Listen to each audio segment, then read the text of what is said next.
Good evening, everyone. Thank you so much for joining us on this special Q&A live stream to talk about the upcoming California Assembly Bill 413, otherwise known as daylighting.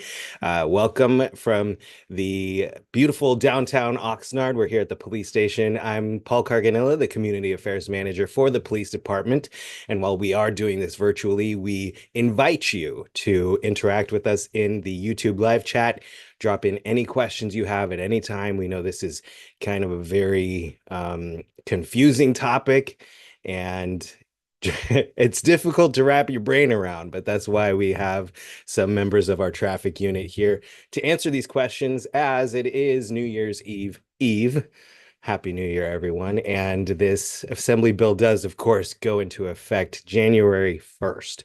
So without any further ado, let's welcome to the live stream here our Traffic Unit Sergeant Mike Jens and Traffic Unit Officer Pat Blanche. Hello, gentlemen.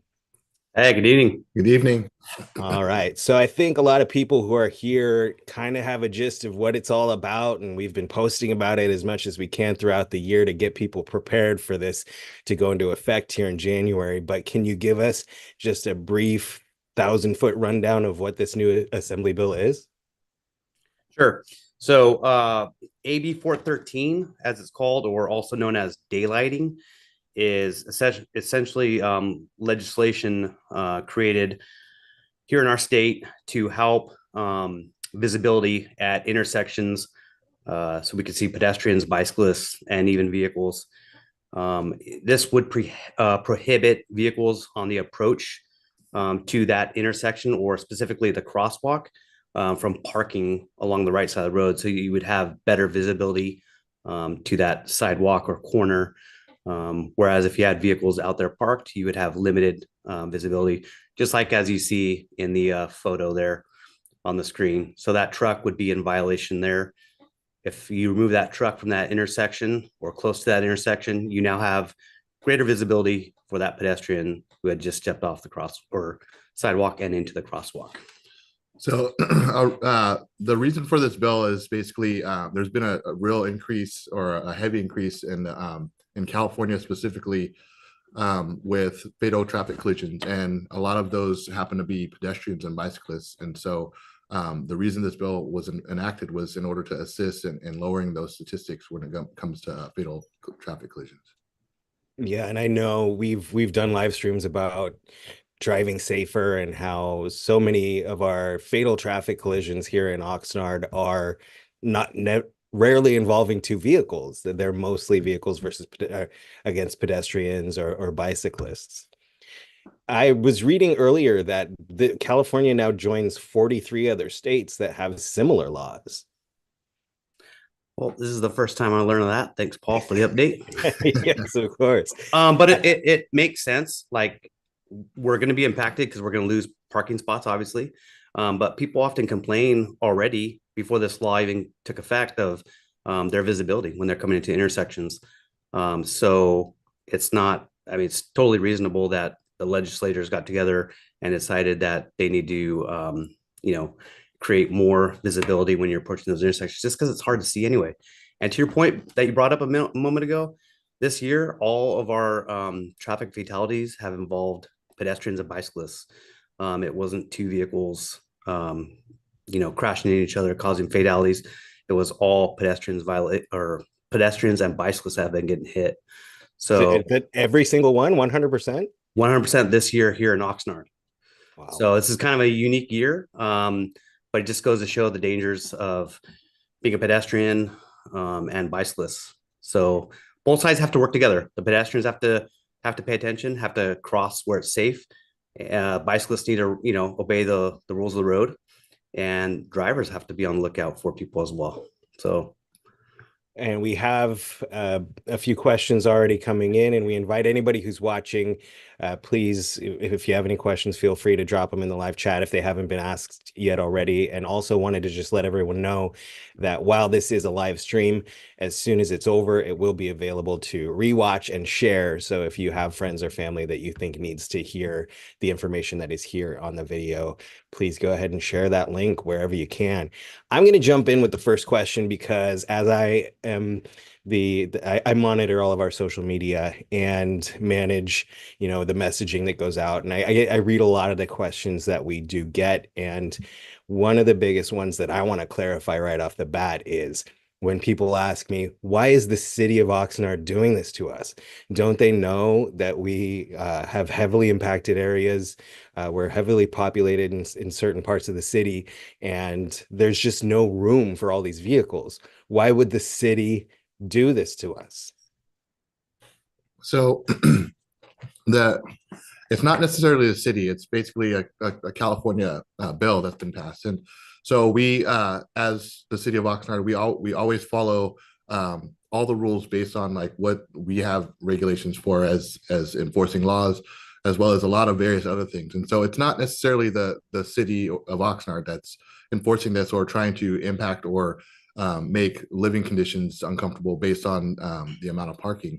It's basically we're trying to fall under the laws that are enacted in order to make sure that everyone is safe. Yeah, and I get it. I mean, a lot of people will be impacted based on like traffic, and we've been doing as much as we can in order to assist in that, and as like giving people warnings on like what is to come, as well as there are some areas where they have people who save spots with cones and stuff, and we go out there and try to deal with that in order to make sure that people have enough space in order to park so it doesn't impact them as bad.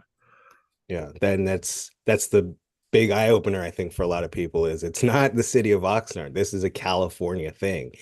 And it is interesting to hear that California is kind of behind the eight ball on something like this, considering 43 other states already have something like it in place. I'm going to jump into one of the questions in the live chat from Kernals. He asks, crosswalks, this is a very common one. Crosswalks are obvious because they're painted. What is considered to be a crosswalk, marked, unmarked, as it says in the Assembly Bill, marked or unmarked crosswalk? What is that considered to be? Hey, so Paul, pull up your photo you presented a moment ago. Essentially, every intersection you come up to has a crosswalk, or just about every intersection. So you look right here. This is a four-way intersection controlled by a stop sign for north and south. So the other way does not have a stop sign or yield sign or any other traffic control device. All entries into that intersection have a crosswalk. Obviously, they're not painted here on this one, but any and all cross or intersections here in California, whether marked or not, will have a crosswalk. That also includes T intersections and different types of intersections, not just four ways. But so imagine a crosswalk right where that officer is crossing the street. Whether it's painted or not, there will always be a crosswalk for a pedestrian, and you have to yield to that pedestrian. He's not in a crosswalk, but he's in an unmarked crosswalk. So you would have to yield to him. So if you pulled out in front of him right there, you would be in violation, a traffic violation 21,950, and you could potentially get a citation for that. So every intersection just like that would have a crosswalk, whether it's painted or not. So just to clarify, because I do a lot of walking here in the neighborhood around the police station, and this photo was actually taken there. Sometimes it's a four-way stop, sometimes it's not. Is it only a crosswalk if there is a stop sign in that direction? No. As long as it's an always intersection, you have to create that environment for a pedestrian to safely cross. So again, there's endless amounts of intersections here in Oxnard that do not have a painted crosswalk. I can assure you that those situations would be the same. There would be a crosswalk. Speaking of paint, that segues perfectly to our next question from Delphina. She or he asks, are the sidewalks going to be marked or painted so it's easier to know how far from the corner to park? So unfortunately, they're not going to be all marked.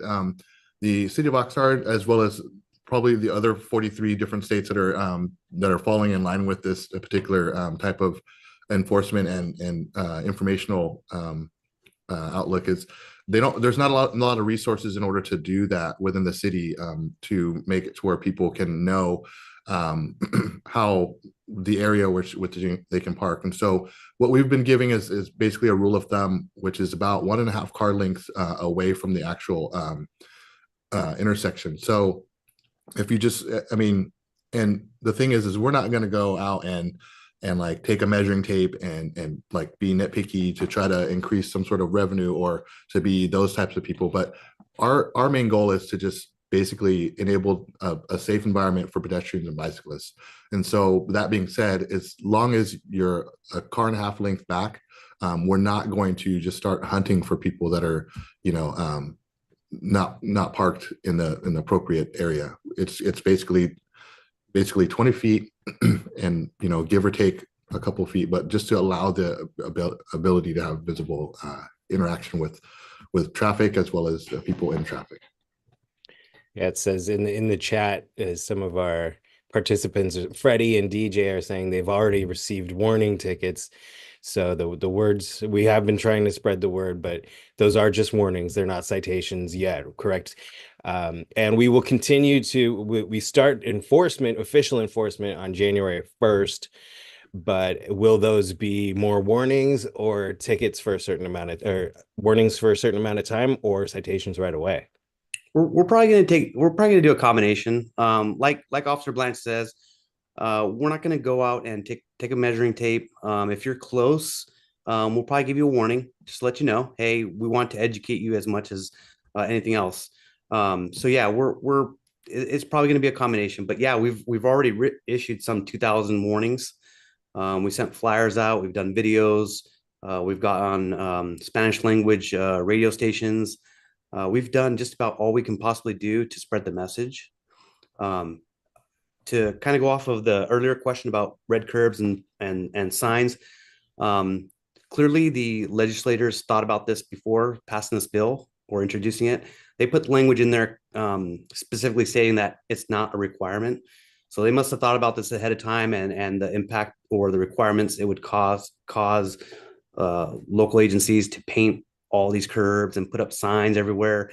And they most likely felt that that was not sufficient. So no, there will be no red curbs or signs. Maybe in some locations there will be, and in some locations there are already red curbs. So some intersections will already have those, but no, the city of Oxnard does not plan to make that or start that anytime soon. Logistically, when you consider the amount of curbs that would need to be painted, the amount of paint that would be needed, the amount of manpower and hours to pay employees to paint all of the curbs. So I think somebody mentioned once before in the past that just like this is a law that should, or a bill that will should become so widespread and so widely known that you don't have to see a red painted curb to know you can't park within 20 feet. One of the stipulations is that I want to clarify too is the 15-footer. If there's a curb extension, I had a question about this the first time I heard that language. I'm sorry, I don't have a picture of one readily available. Can you describe what a curb extension is and where in Oxnard those exist, if they do? Yeah, so right offhand, there's a couple curb extensions coming onto J Street from side residentials. Basically, the cement curb is raised and it curves out a couple of feet into the roadway and provides for like a access ramp to get onto the sidewalk. So once you see a curb extension, I mean, you can't miss it if you see it again.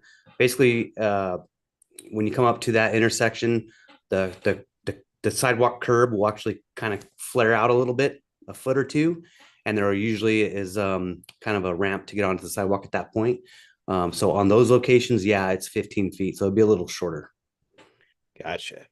All right, we'll dive into a couple more questions here. Dickie Burbank asks, is the parking going to be enforced at night and early morning?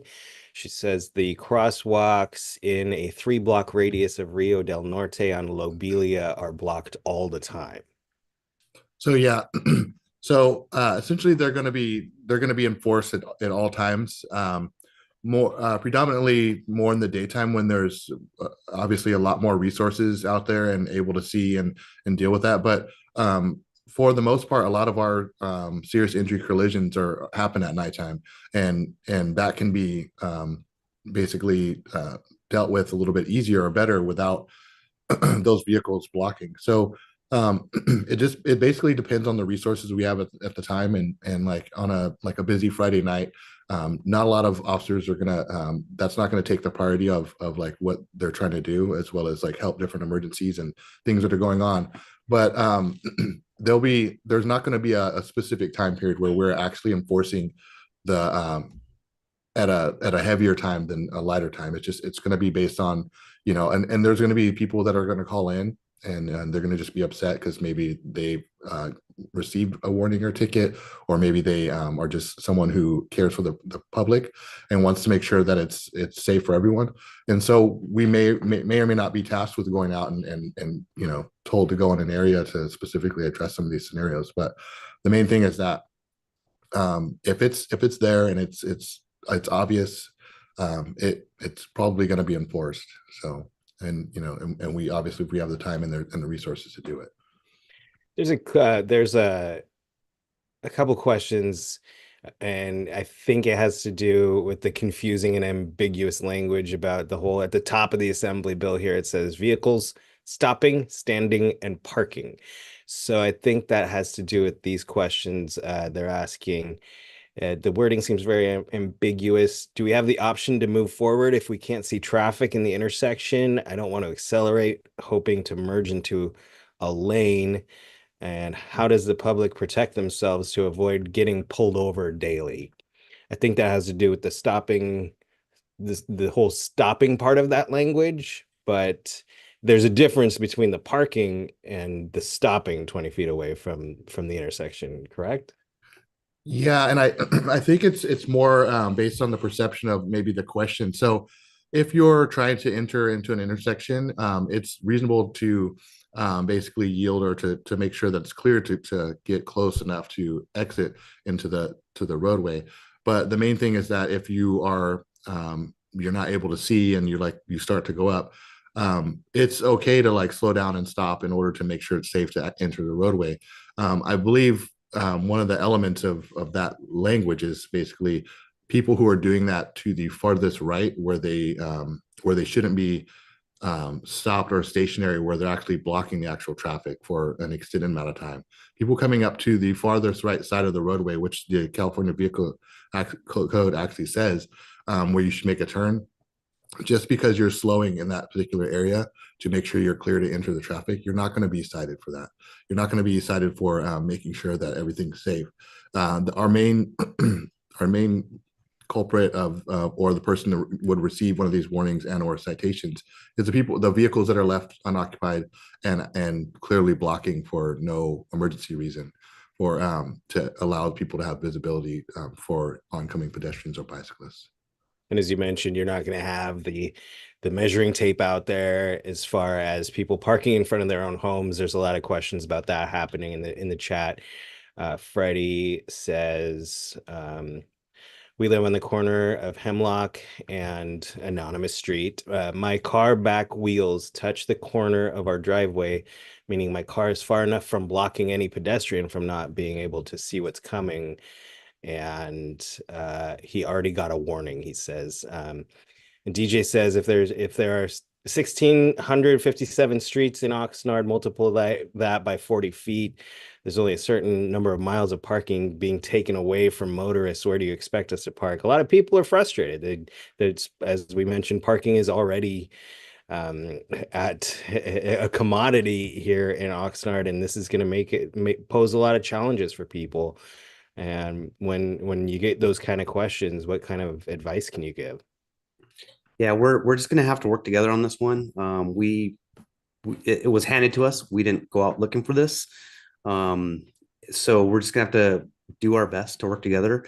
Again, if you're in a spot where you're, a foot or two, and which would be in considered a violation, we're gonna maybe write you a warning, and maybe not, maybe talk to you. But we're not gonna write you a citation if you're that close, or if it's too close. We're gonna go for the egregious violations. That's really all the resources we have to be able to enforce this. For those who have gotten warnings already, know that we were trying to get the word out too. So if you were even close, we were going to write you a warning. That way you just knew that, hey, maybe you didn't even hear this law before, and now you got this warning ticket, looks something like this. You got this on your windshield, and now you know exactly what the law is for, and you can tell your friends or your neighbors, hey, this is what I got. You can't park like that. And again, we wrote as many as we could. So if you were even close to the violation, you were probably going to get this warning, and that was just to spread the word. And one of the things that you have to consider is it is, and I live in a neighborhood where it's pretty congested as well. And there's certain days where I probably walk about a block to get to my house. And I live in a pretty decent area, but I don't mind it because I understand the value of it. And maybe it's because of where I work, but if I were just a regular person, and not necessarily my family or anyone's family, were to come to like a serious injury collision, if a child was riding their bike and got a little ahead of their parents and rode into the intersection and got seriously injured, if I can help that, then that's what I would rather do. I'd rather park farther enough away in order to allow somebody the chance and the ability to have a fruitful life. And it does stink because, parking a block away and then, having to do groceries and stuff, it's like, but in the grand scheme of things, that's a little bit of energy versus a lifetime of like suffering or worrying for someone else's family. So that's the way I look at it. That's what I've heard a lot on social media is people saying, look, this makes a lot of sense and it's gonna make things safer for bicyclists and pedestrians. But it's just so frustrating that it's really difficult to find parking in a lot of neighborhoods here in Oxnard. And like we've been saying, like Sergeant Jens just said, it's not something we went out and looked for. This was handed to us, and we have to do our best to fall within the guidelines of the state of California and work with our community to make it safer for bicyclists and pedestrians. Um, there was an earlier question about the fatal collisions that we've had so far this year, and as far as like where they were in the city, if they were in residential areas or on main streets, do you see more in certain places? More of our arterial roadways are major thoroughfares, but there have been a couple in the residentials too. It's just oh, go ahead. Oh no. And actually, we had one several weeks ago where this particular bill may or may not have assisted in preventing that particular fatality.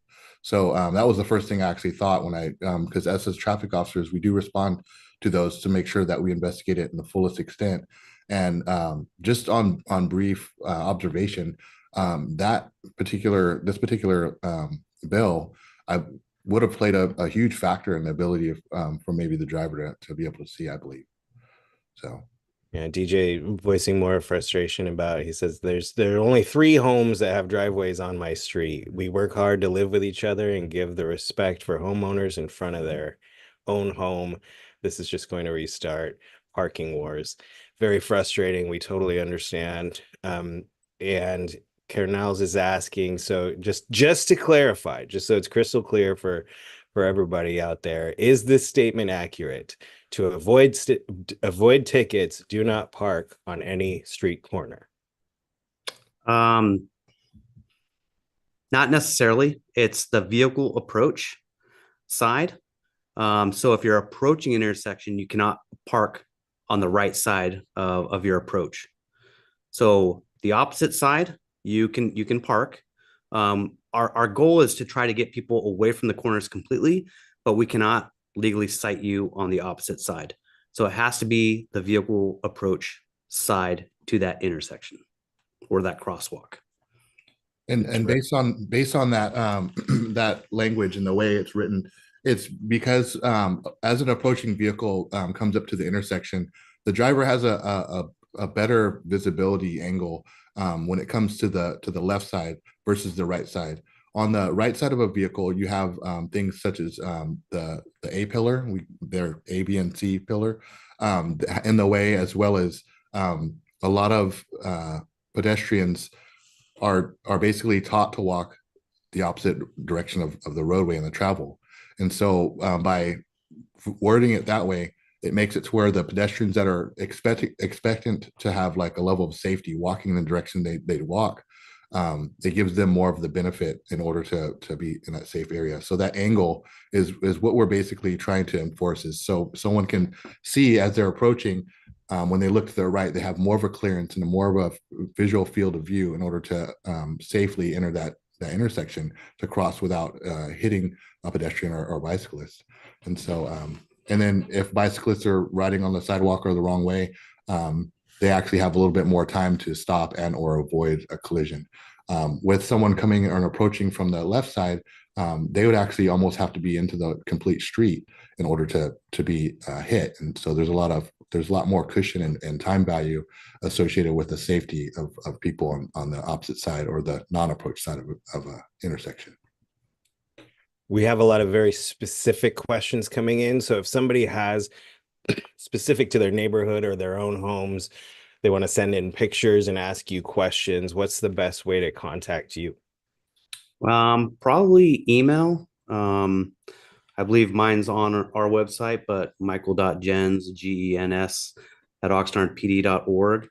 I'm the traffic sergeant, so I can answer your question or help find an answer to your question. A couple other ones. I know we're up against the time here. It's just about 6:30, but Carlos asks, if a car accident occurs at an intersection involving a vehicle and a pedestrian, and a vehicle is found to be parked on the curb close to the corner, will that vehicle be cited regardless of the driver's fault? Ooh, 100% if I'm there. Yeah, and if it for whatever reason had to play a factor in this whole thing, as well as a level of transparency as us doing our job as enforcement, that vehicle is most likely going to get a citation. So it's just to make sure that we're doing our best, and it's like if we see a crime happen in front of us, we're not going to let it go. We have to enforce the crime. And so if it has to do with something we're investigating, especially a serious injury collision, and that vehicle's in violation, we have to be transparent. We have to do what we need to do. And I'm not sure if we have yet, and if we haven't, if there is some, let me know, available for us to share, and we'll share it on social media. But one question is, do we have any images or a video of the correct way to park your cars in the intersection? So there, we don't have any videos per se. We do have that image that you had posted prior, but that image is basically what not to do. But if you search up AB 413, there's probably you'll get about 100 different images of what it looks like and what it's designed to do, or what kind of clear perspective and like visual plane that it's trying to exemplify, so people can understand what it is that they're expecting. So it'll even have like a measurement, like the amount of distance from the actual hard or hard angle of the actual intersection, and the distance of the car back from the actual four-way stop or intersection that it's trying to describe at the time. We'll sneak one more in here before we hit the end of the clock, but this is a quick one that we get fairly often, and it doesn't even have to do with this assembly bill, but I've seen people reserving parking spots with cones or chairs. Is that legal? Because I've seen officers driving by and not do anything. No, it's not legal. You can't leave cones, chairs, even your trash cans in the street. Actually, you can be cited if you leave your trash can in the street for an extended period of time. There's a city ordinance code that prohibits that. For the cones and the chairs, it's not something we can do often, but if an officer is asked to take enforcement action, I guess he or she can pick up that cone and get rid of it, because it's just like anything else. You wouldn't leave anything else in the middle of the street. So I guess that's what action could be taken if necessary. And so the understanding of some people don't realize is that the street is public, and so a lot of people who have residences where those things are parked and reserved, for some reason there's a misunderstanding of like that being their property, and that typically is not their property. And the issue is with the people who are doing that, and then the worry of the people who are trying to park there. Like if for whatever reason that item gets moved and then the vehicle's there, they worry that something will happen to their vehicle. The main thing is that we like every couple weeks or a week or so, we'll actually take a truck out and we'll go down the street by street and pull those cones off in order to and make ourselves known that we're removing these items in order for people to have the ability to park. It doesn't happen often, but we do our best, and most likely we'll have to start making a constant effort to make those streets clear for everyone to park, and make the public understand that it's not part of their property. It's actually public property. So it's not legal for people to do that, and if people are doing that, and for whatever reason a vehicle needs to park and that stuff gets moved. You just have to understand that that's part of where you live in the city of Oxnard, and you have to understand that there's a lot of people who work really hard for what they do and what they drive, and they need to have a place to put it without getting a ticket. Thank you so much for everybody who has tuned in. There's been a lot of questions. Hopefully we answered some. And if you have any, again, specific questions, Sergeant Jens invited you to email him. I dropped his email address in the live chat stream. It's michael.jens, Jens, at oxnardpd.org. If you have those specific questions, you want to send him pictures and make sure you have your clarification, please hit him up there. And again, as I mentioned at the top, hopefully this is a nice 30-minute bite-sized version of a Q&A that you can share with family and friends who have any other questions as well. And we understand that it is a frustrating new assembly bill, especially in this town. And there's questions about if are other cities enforcing it. And we haven't monitored that as far as I know. And again, it goes into effect January 1st. But regardless of other cities, it is a mandate from the state of California. It is a bill from our legislation. So we will do our best to abide and work together, as we mentioned a couple of times throughout this, respectfully work together and try and, enact this bill as comfortably and as peacefully as we can. And we understand the frustrations, and it does, like people say, it is going to help have more of an impact on the safety of our pedestrians and bicyclists. And we're all in this together. And we thank you, everybody out there in the city of Oxnard, and maybe even outside the city, who are watching and learning along with us. And again, feel free to share the link. Thank you to our officers, Officer Blanche and Sergeant Jens, for joining us and answering these questions this evening. And again, we wish everybody a happy new year. Thank you for tuning in, and we'll see you next time. Take care, everyone. Thank you.